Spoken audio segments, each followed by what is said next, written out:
Hello વિદ્યાર્થી મિત્રો, આજે આપણે આપણા અર્થશાસ્ત્ર વિષયમાં પાઠ નંબર 2 મૂળભૂત ખ્યાલો અને સંકલ્પનાઓ વિશે અભ્યાસ કરવા જઈ રહ્યા છીએ.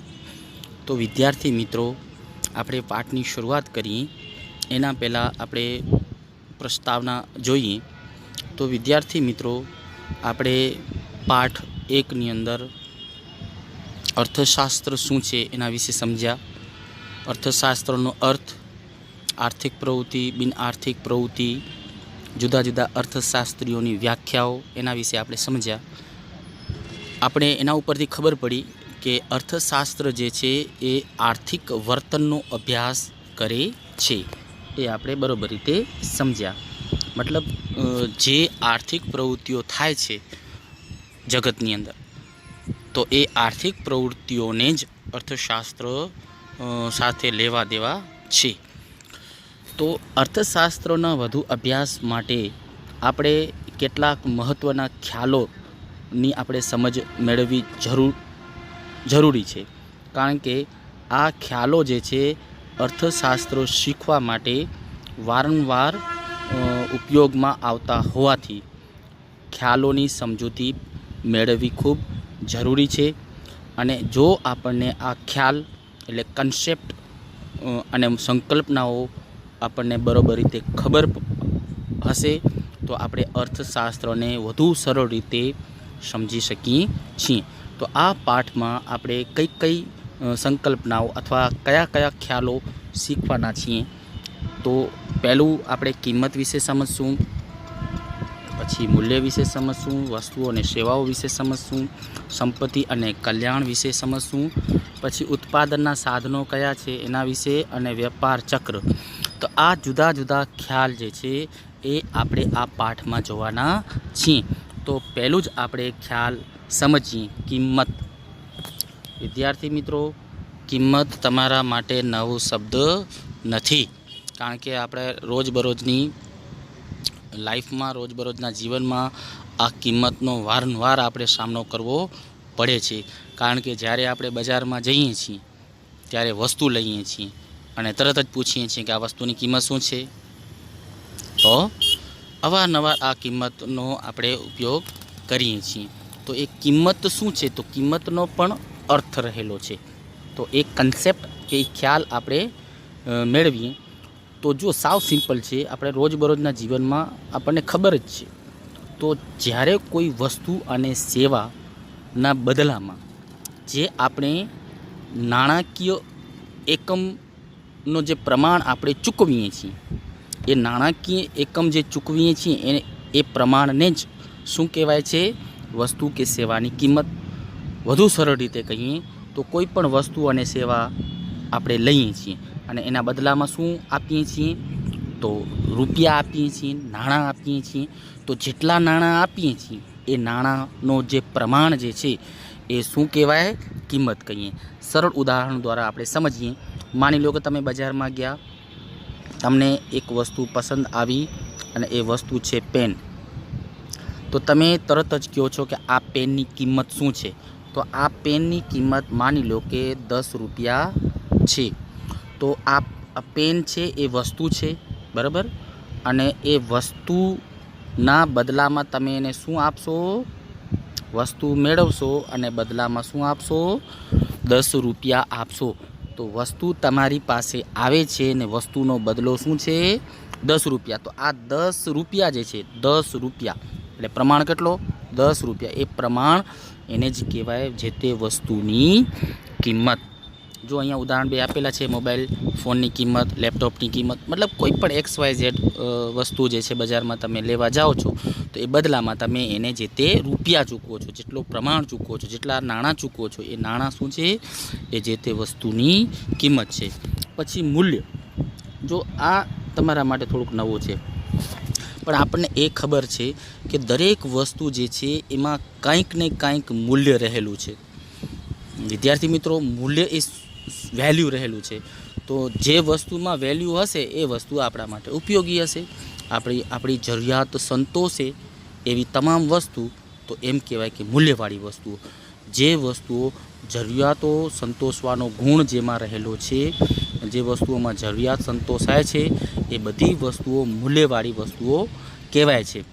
જે વસ્તુમાં જરૂરિયાત સંતોષવાનો ગુણ નથી તો એને આપણે ભંગાર કહીએ છીએ અને એને વેસ્ટ કચરામાં નાખી દઈએ છીએ.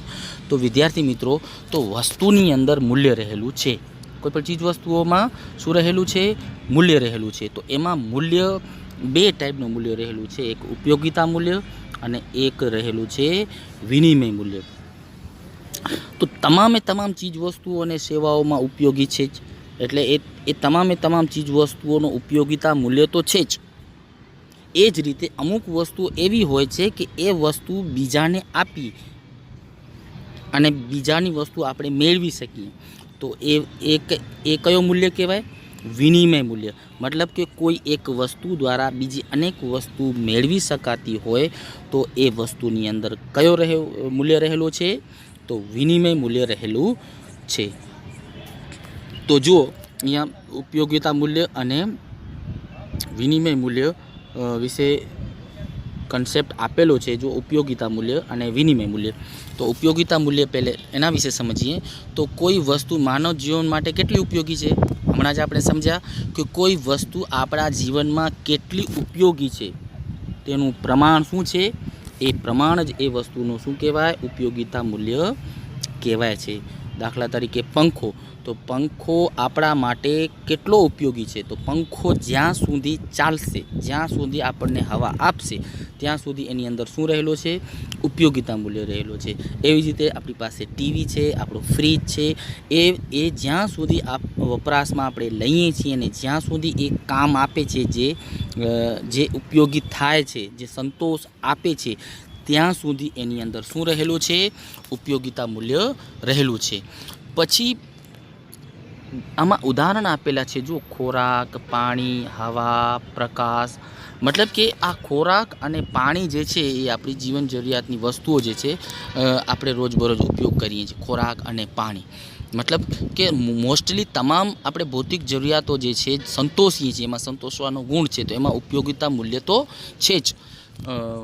પછી બીજી વસ્તુ, જો હવા અને પ્રકાશ, અહીંયા સમજજો બરાબર. હવા અને પ્રકાશ જે છે એમાં ઉપયોગિતા મૂલ્ય છે પણ વિનિમય મૂલ્ય નથી. સમજજો બરાબર.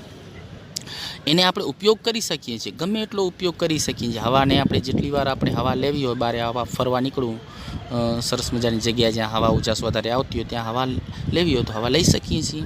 એ જ રીતે આપણે સવારનો તડકો, વિટામિન ડી એ આપણે લેવું હોય તો આપણે એ તડકામાં ગમે એટલી વાર બેસી શકીએ છીએ, તાપમાન લઈ શકીએ છીએ, તાપ લઈ શકીએ છીએ, પરંતુ એનું વિનિમય મૂલ્ય નથી. કેમ વિનિમય મૂલ્ય નથી? માત્ર એમાં ઉપયોગિતા મૂલ્ય છે પણ વિનિમય મૂલ્ય નથી. કારણ કે એ તડકાને આપણે બીજા કોઈને તડકો આપી અને એના બદલામાં બીજી કોઈ વસ્તુ લઈ શકતા નથી. એ જ રીતે હવા બીજા કોઈને આપીને બીજી કોઈ વસ્તુ લઈ શકતા નથી. કારણ કે એ હવા અને પ્રકાશ જે છે એ બધા માટે સર્વસુલભ છે, એટલે એનો વિનિમય મૂલ્ય નથી. મતલબ કે એ વિનિમય પાત્ર નથી, કારણ કે બધાને એમને એમ મળી જાય છે, સર્વસુલભ છે, એટલે એનો વિનિમય મૂલ્ય નથી. પણ ઉપયોગી મૂલ્ય તો છે જ, કારણ કે હવા વગર આપણે જીવી શકતા નથી. પ્રકાશ આપણને જોઈએ તો જ આપણું શરીરનું તાપમાન જે છે મેન્ટેન રહે છે. હવે જોઈએ વિનિમય મૂલ્ય. હવે એના સિવાયની મોસ્ટલી બધી વસ્તુઓ જે છે ને, ભૌતિક વસ્તુઓ, એ લગભગ વિનિમય મૂલ્ય ધરાવતી વસ્તુઓ છે. જો વિનિમય મૂલ્ય કોને કહેશું? કે વસ્તુ અને સેવાના બદલામાં અન્ય વસ્તુ કેટલા પ્રમાણમાં મેળવી શકાય, એ જ એનું વિનિમય મૂલ્ય કહેવાય છે. જો હમણાં જ આપણે સમજ્યા કે માની લો કે તમારી પાસે સરસ મજાની એક બોલપેન છે, બરાબર. હવે તમે તમારા ફ્રેન્ડ પાસેથી 2 પેન્સિલ મેળવી શકો છો. માની લો કે એને બોલપેન જોતી હોય આપણી, તો આપણને એની પેન્સિલ જોતી હોય, તો આપણે એ બોલપેન આપી અને 2 પેન્સિલ મેળવી શકીએ છીએ, બરાબર. એવી જ રીતે ઘણી બધી વસ્તુઓ જે છે, વિનિમય એટલે વેચાણ પણ થાય છે. વિનિમય એટલે વેચાણ પણ થાય છે, કે જે વસ્તુઓ ખરીદ વેચાણ થઈ શકે છે, એ બધી વસ્તુઓને વિનિમય પાત્ર વસ્તુઓ છે. મતલબ કે એ વસ્તુના બદલામાં બીજી કેટલી વસ્તુઓ મેળવી શકાય છે, એ પણ એનું વિનિમય મૂલ્ય કહેવાય છે. આજે નાણું એક એવો સાધન છે કે જે સર્વ સ્વીકૃત છે અને સૌથી મહત્ત્વનું વિનિમયનું સાધન છે, કારણ કે નાણાં દ્વારા તમામ વસ્તુઓ આપણે મેળવી શકીએ છીએ. એટલે નાણાંની અંદર વિનિમય મૂલ્ય સૌથી વધુ રહેલો છે. બરાબર. અહીંયા જો ઉદાહરણ આપેલું છે કે ઘઉંના બદલામાં કેટલા પ્રમાણમાં ચોખા મળશે, તો એ શું છે, જેટલા પ્રમાણમાં ચોખા મળશે એટલું પ્રમાણ જે છે એ ઘઉંનું વિનિમય મૂલ્ય કહેવાય. જેવી રીતે આપણે ઉદાહરણ લીધું પેનનું, કે એક પેનના બદલામાં કેટલી પેન્સિલ મેળવી શકાશે આપણા ફ્રેન્ડ પાસેથી. જો એ સારી પેનના બદલામાં 3 પેન્સિલ મેળવી શકાતી હોય તો એમ કહેવાય કે 3 પેન્સિલ શું છે, એ બોલ પેનનું વિનિમય મૂલ્ય છે. અહીં ઉદાહરણ આપેલું છે, ઘઉંના બદલામાં ચોખાનું કેટલું પ્રમાણ મેળવી શકાય છે, તો એ જેટલું પ્રમાણ જે છે મળી શકે છે એ જ ઘઉંનું વિનિમય મૂલ્ય છે. પછી જો અહીંયા બંને વચ્ચેનો સંબંધ છે એ પણ આપણે થોડી ઘણી ચર્ચા કરી છે. ઉપયોગિતા મૂલ્ય અને વિનિમય મૂલ્ય વચ્ચેનો સંબંધ, તો આ બંનેમાં કંઈક તફાવત છે. જો વસ્તુઓનું ઉપયોગિતા મૂલ્ય તો તેનું વિનિમય મૂલ્ય હશે જ તેમ કહી શકાય નહીં. મતલબ કે એનો મતલબ શું થાય સમજજો બરાબર, કે દરેક વસ્તુમાં ઉપયોગિતા મૂલ્ય તો છે, પરંતુ એમ ન કહી શકાય કે એ વસ્તુમાં વિનિમય મૂલ્ય હશે જ. દાખલા તરીકે હમણાં જ આપણે હવા અને પ્રકાશનું ઉદાહરણ લીધું કે એમાં હવા અને પ્રકાશ આપણા માટે ઉપયોગી છે, પરંતુ એ વિનિમય મૂલ્ય નથી. કેમ કે એનું આપણે ખરીદ વેચાણ કે લેવડ દેવડ કરતા નથી. એટલે એવું ન કહી શકાય કે દરેક ઉપયોગી વસ્તુ વિનિમય પાત્ર જ વસ્તુ છે. પછી ઉપયોગિતા મૂલ્ય ઊંચું હોય તો એ વસ્તુનો પુરવઠો કેવો હોય, અમાપ. જો જે વસ્તુઓનો ઉપયોગિતા મૂલ્ય ઊંચું, તો એ વસ્તુઓનો પુરવઠો ખૂબ જ હશે. મતલબ કે એ વસ્તુ લોટ શોપ હશે, બધા એને ઉપયોગ કરી શકશે, એનો જથ્થો ખૂબ હશે. કોઈ એક વ્યક્તિ કે પેઢીનો એના ઉપર કોઈ કાબુ નહીં હોય. મતલબ કે એ જે વસ્તુનો ઉપયોગિતા મૂલ્ય ખૂબ ઊંચો, તો એનો પુરવઠો પણ ખૂબ ઊંચો, અને એનો કોઈ માલિક નહીં હોય અથવા એના ઉપર કોઈની માલિકી નહીં હોય કે એના ઉપર કોઈ નિયંત્રણ નહીં હોય. પછી આવી વસ્તુઓનું વિનિમય મૂલ્ય ખૂબ નીચું હોય છે. મતલબ કે જે વસ્તુનું ઉપયોગિતા મૂલ્ય ઊંચું હોય ને એ વસ્તુનું વિનિમય મૂલ્ય હોતો નથી અથવા નીચું હોય છે. અને એક્ઝામ્પલ એ જ પાછું છે સૂર્યપ્રકાશ, હવા અને વરસાદનું પાણી. જો સૂર્યપ્રકાશ ખૂબ ઉપયોગિતા મૂલ્ય ધરાવે છે, કારણ કે એ આપણને જોઈએ, અને હવા પણ આપણે ખૂબ જરૂરી વસ્તુ છે, પરંતુ જો એનો જથ્થો પણ ખૂબ છે, આપણે જેટલી હવા જોઈએ એટલી લઈ શકીએ, આપણે જેટલો તડકો જોઈએ એટલું લઈ શકીએ છીએ. પાછો એનો ઉપર કોઈનો નિયંત્રણ નથી. અહીંયા પૃથ્વી ઉપર કોઈ એનો માલિક નથી, ભલે ભગવાન એનો માલિક છે, પણ અહીંયા આપણા અર્થતંત્રની અંદર કોઈ વ્યક્તિગત માલિકી હવા અને પ્રકાશ કે ગરમી ઉપર કોઈની માલિકી નથી. એટલે કે જેનો ઉપયોગિતા મૂલ્ય અને જેનો પુરવઠો ખૂબ ઊંચો હોય તો એના ઉપર કોઈનું નિયંત્રણ હોતું નથી અને એ વિનિમય પાત્ર નથી. મતલબ કે આવી વસ્તુ વેચાતી નથી. હવા, સૂર્યપ્રકાશ આપણને બજારમાં વેચાતી જોવા મળતી નથી. આ જ એનો મતલબ થાય છે. પછી જે વસ્તુઓનો પુરવઠો નિયંત્રિત હોય, મતલબ જે વસ્તુઓ ઓછી હોય અથવા જે વસ્તુની અછત હોય, એ બધી વસ્તુઓનો ઉપયોગિતા મૂલ્ય કેવો છે, નીચું હોય. મતલબ કે આપણે બજારની અંદર જેટલી પણ ચીજ વસ્તુઓ જોઈએ છે, ખરીદ વેચાણ જે થાય છે, એ બધી વસ્તુઓ જે છે એનો પુરવઠો હંમેશા ઓછો જ હોય છે, અનલિમિટેડ ન હોય, અમાપ ન હોય. ક્યારેક ને ક્યારેક એ વસ્તુનો જથ્થો ખૂટવાનો જ છે, એટલે એ વસ્તુની અછત ઊભી થવાની જ છે. એટલે એનો ઉપયોગિતા મૂલ્ય ઓછું હોય, પરંતુ એનું વિનિમય મૂલ્ય, મતલબ કે એનું ખરીદ વેચાણનું મૂલ્ય જે છે એ ઊંચું છે. ટૂંકમાં આ બંને એકબીજાથી વિરુદ્ધમાં કન્સેપ્ટ છે. દાખલા તરીકે સોનું, ચાંદી અને હીરા જે છે, એક એવી વસ્તુ જે છે કે એનું ઉપયોગિતા મૂલ્ય ઓછું છે, પરંતુ એનું વિનિમય મૂલ્ય જે છે ને એનું ખરીદ વેચાણ બહુ ઓછા પ્રમાણમાં થાય છે. બરાબર. ઉપયોગિતા મૂલ્ય ઓછુંનો મતલબ સોના, ચાંદી અને હીરાનો ઉપયોગિતા મૂલ્ય ઓછો મતલબ હોવાનો એ જ છે અર્થ કે એ બધાય લોકો, સમાજના બધાય વર્ગના લોકો સોનું, ચાંદી અને હીરા ખરીદતા નથી. દાખલા તરીકે ગરીબ વર્ગ સોનું, ચાંદી અને હીરા ખરીદતા નથી. અમુક ધનિક, સાધન સંપન્ન વર્ગ, પ્રતિષ્ઠિત વર્ગ લોકો જે છે એ જ હીરા અને સોનું ખરીદતા હોય છે. મતલબ કે એનું ઉપયોગિતા મૂલ્ય ઓછું છે, પરંતુ એનું વિનિમય મૂલ્ય વધુ છે. મતલબ કે એનું ખરીદ વેચાણ વધુ થાય છે, બરાબર.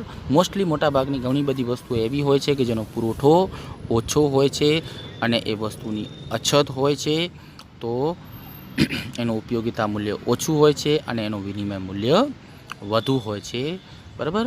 તો આ બંને કન્સેપ્ટ કે ખ્યાલ ઉપરથી એક વસ્તુ નક્કી થાય છે કે મૂલ્ય એટલે શું, તો વસ્તુ અને સેવાનું અન્ય વસ્તુના પ્રમાણનું મૂલ્ય.